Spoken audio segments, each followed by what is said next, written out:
In this video, I will show you how to find and understand the data privacy settings in NotebookLM. Let's get started. I'm starting here on the NotebookLM homepage where I can see all my recent and featured notebooks. To learn more about how my data is handled, I'm going to open the Help Center.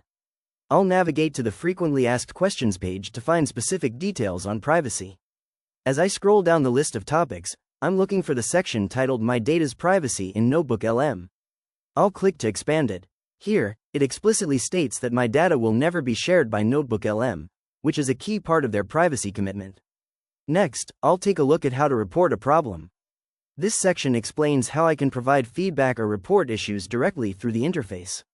I can also see the guidelines for reporting shared or public notebooks if I encounter any content that violates the terms of service. Moving further down, I'll check the section on how Google uses the feedback I send. It's important to know that human reviewers may look at feedback to improve the product, but it's separate from my private notebook data.